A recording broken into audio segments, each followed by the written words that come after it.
Well,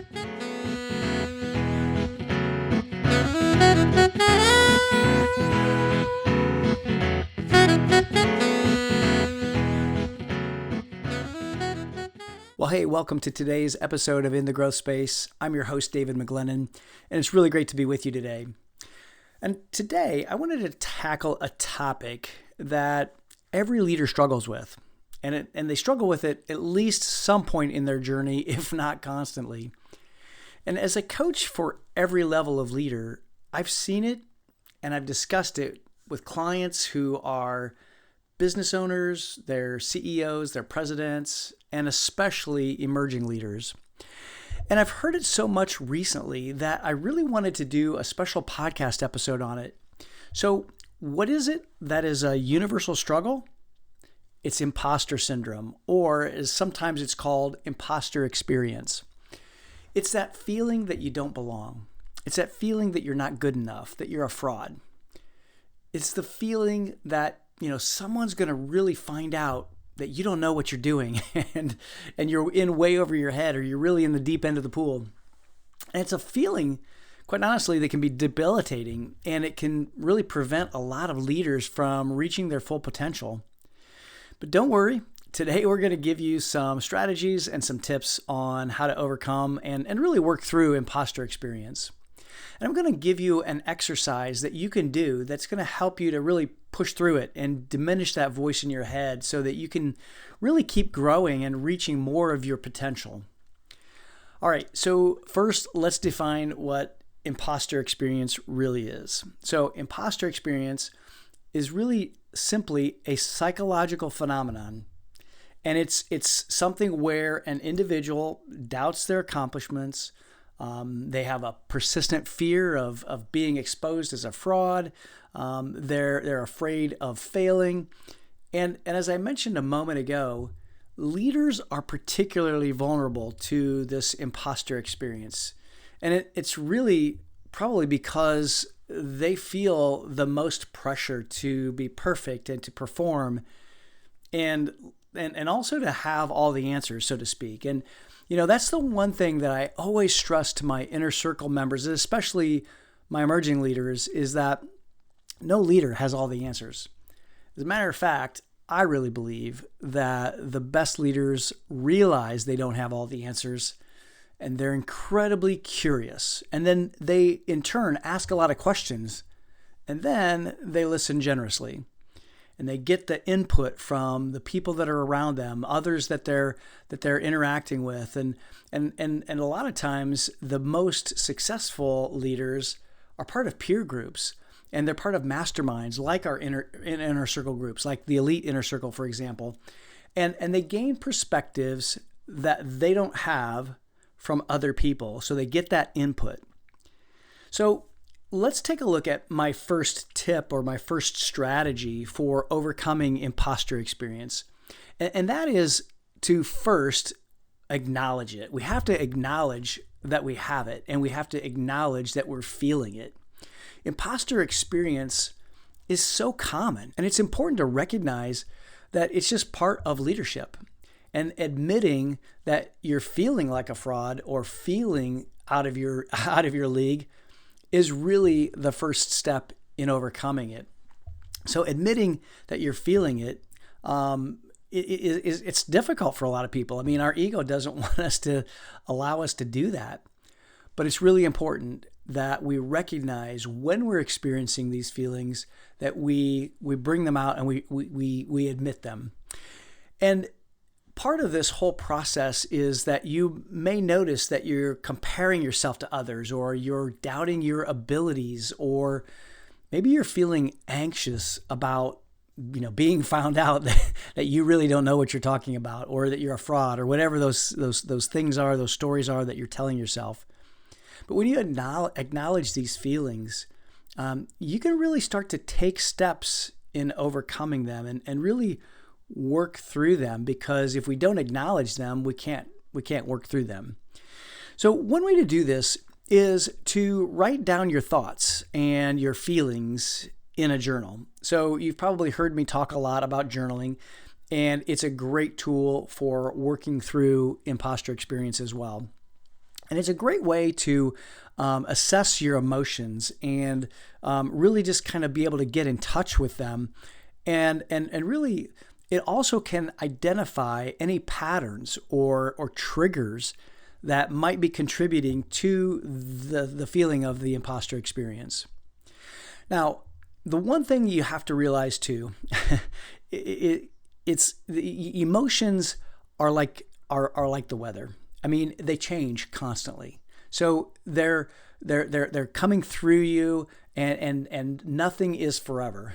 Just like there's no weather system that stays put.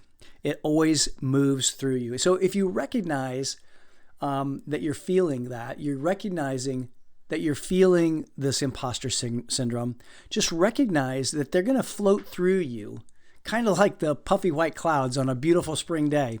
You know, you're watching them and they're just floating right through. So if you think of them in that regard, that's going to help you to at least recognize that they're going to pass if you give it some time. So recognize that your feelings, this imposter experience, it's a lot like the weather. It changes, and it changes constantly. Now, my second recommendation is to reframe your thinking. So instead of focusing on what you don't know, focus on what you do know. Many people with imposter syndrome have a tendency to focus on what they don't know or what they haven't accomplished rather than what they have achieved. So to overcome this negative thinking pattern or this bias towards negative thinking, reframe your thoughts in a more positive way. Focus on your strengths and your accomplishments rather than those perceived weaknesses. And honestly, this is where a coach or an inner circle group can help you by simply asking you questions that are sometimes really hard to ask yourself. Questions like, when were you at your best? What qualities or strengths or maybe even unique abilities did you embody when you were at your best? And those stories of strengths will help you to see where your unique abilities are. And then just following up with, well, what happened during that time? What did you bring to those moments when you were at your best? What did you do? How were you being? And when you take some time to reflect on your accomplishments and the skills that have gotten you to where you are today, it's going to help you to reframe those feelings. As a matter of fact, one of the exercises that we use with our inner circle members is what we call the timeline exercise. And it's a really powerful exercise if you do it. And here's how you do it. First, you draw a horizontal line like a timeline. So take a piece of paper. If you can get like some poster board, that'd be great. Or even like a dry erase board like I've got here in my office. Draw that horizontal line like a timeline. So just from one side, from the left side to the right side. And then what you're going to do is you're going to mark vertical lines from the left side to the right side, giving yourself some space. So marking like 10-year segments of your life. So think of this line as the timeline of your life. So over on the left side is going to be a 0 and then a 10 mark, a vertical line with 10, and then 20, and then 30, 40, and so forth. And don't worry if you don't have that many decades. It's all good. But you've got something in your life that you'll be able to work with in these decades. So, just as an example, what I did on my timeline exercise, I created like the 0 to 10, 10 to 20, and then in those segments, what I did is I went back through those and go in your mind to those years, those decades, and write down events where you had success. Like when you were 15 years old, let's say, when you were 10 years old, what's an example of a success that you had? Like for me, one of the successes that I wrote down was when I was 21 years old, I studied and I sat for my insurance license exam and I passed it. So that was a success. And then a couple years later, I studied for my Series 7 and 63 securities license, and I passed those. And so those were success moments in my 20s that I put on that timeline. And you can just kind of write below that like little bullet points. And so go through your life and at each decade, pull out as many success points as you possibly can. And actually, as I'm thinking about this, what I think I'm going to do is I'm going to put together in the show notes a link to a video that I did a few years ago where I was teaching my emerging leader inner circle members this exercise, and then I had them do it. And so this will give you a visual reference for how to do this exercise. So just go check in the show notes. There'll be a link there to the timeline exercise.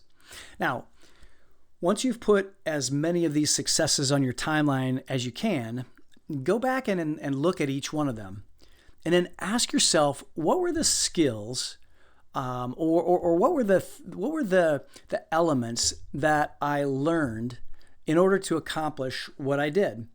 What did I do to handle adversity? How did I handle it? What were my personal attributes that really allowed me to accomplish what I accomplished? And so what you're going to find out is that you are much more capable than you realize. And also, you're going to find out that you have overcome all kinds of challenges and obstacles in your life, probably more than you even realized. And as you go along in your journey, as you look at your life and your leadership, you're going to find that you have a lot of experience at overcoming challenges. You've learned, and you've learned how to learn. And so seeing these gains and these successes and how you overcame these challenges, it's going to remind you, and it's going to remind your conscious mind really, that you're totally capable and you definitely deserve to be where you are.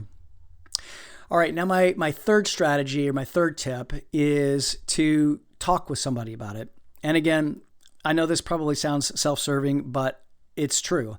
This is where having a coach can be incredibly helpful at working through this issue.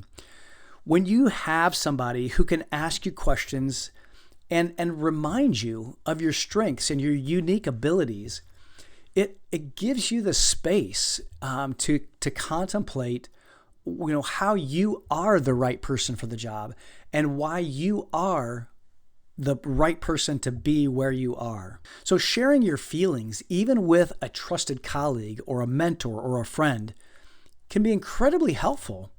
And those people can help you have a different perspective and help you gain really a more realistic view of your abilities. And so make sure that you are talking through and sharing with someone else who can help you to process these feelings. And when you do that, it's going to help you see things that perhaps you haven't seen before. And sometimes even just by talking out loud, it's going to help you to recognize your strengths. And that kind of leads me into the fourth strategy that I wanted to share with you here today. And that is simply to learn to accept compliments. I know it's hard. I know sometimes it's really hard. And especially people with imposter experience, they have a hard time accepting praise because they're always yielding to or leaning towards that negative bias. And they downplay their accomplishments a lot of times.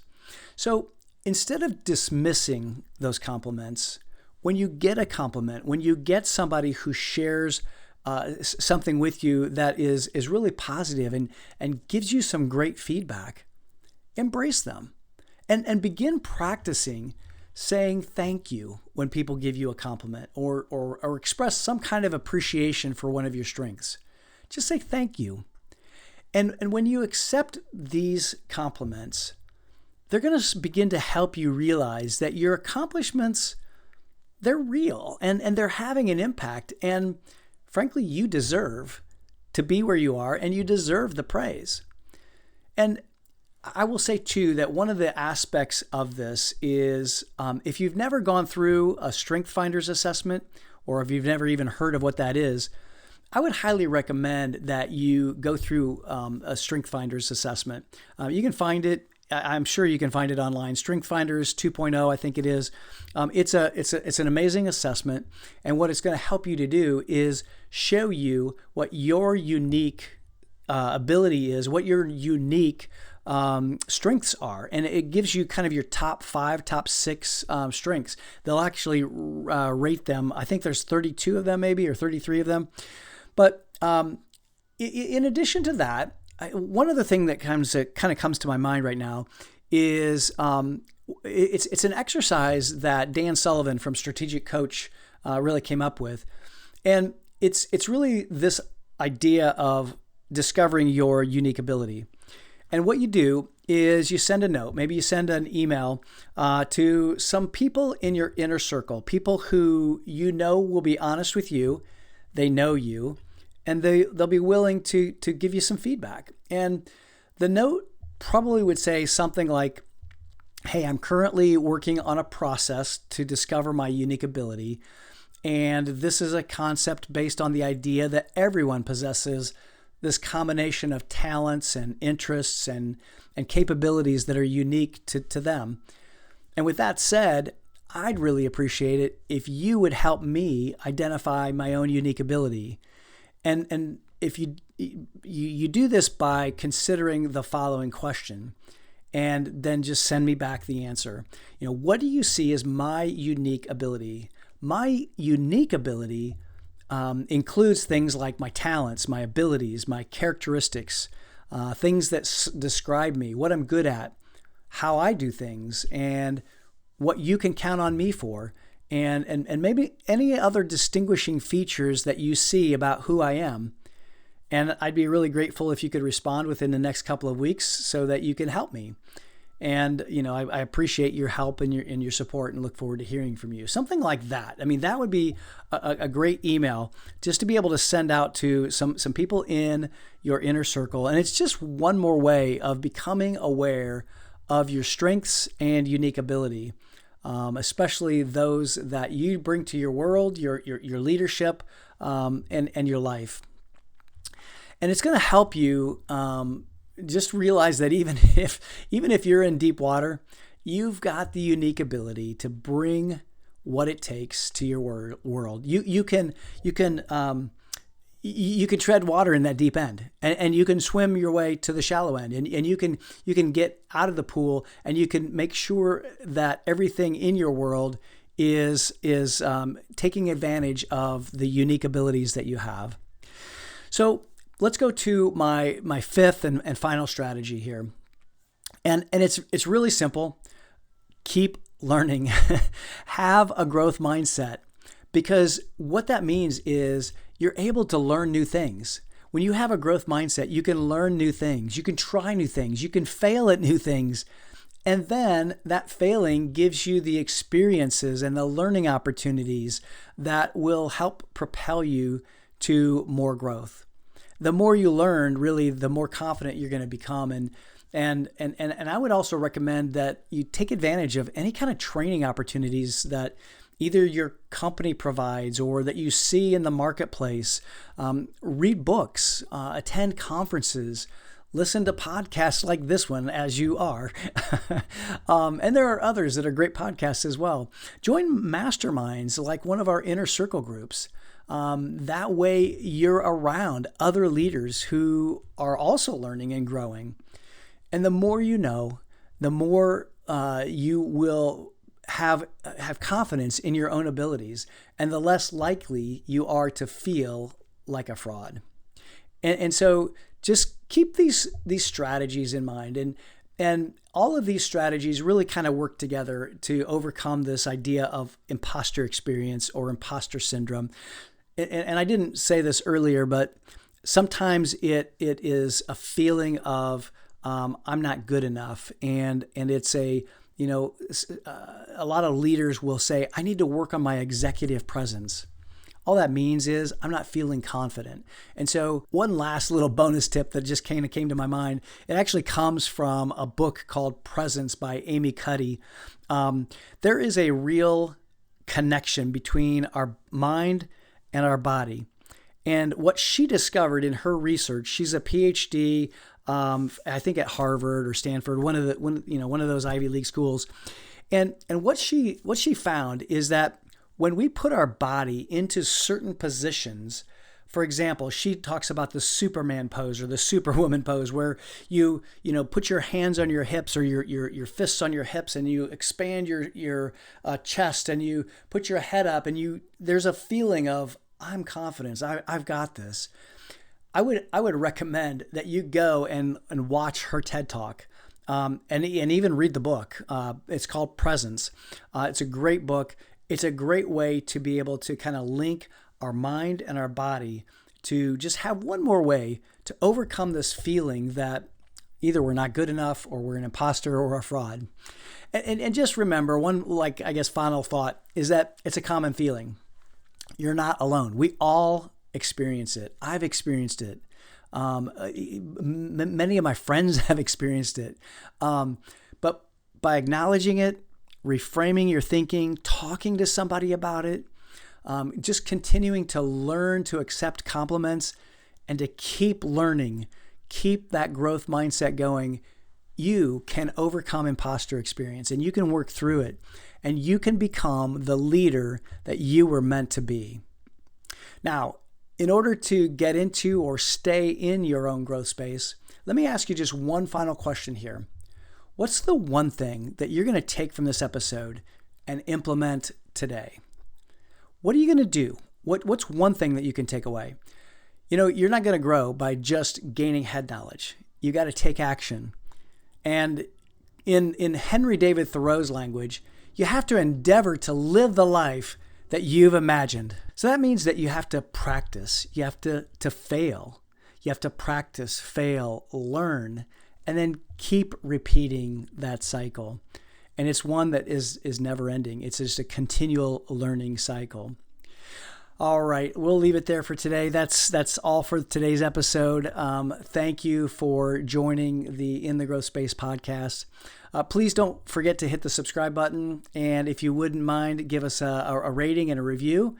And tune in next time for more insights on your own growth journey and how you can stay in that growth space. But until that next time, stay in your own growth space and be well.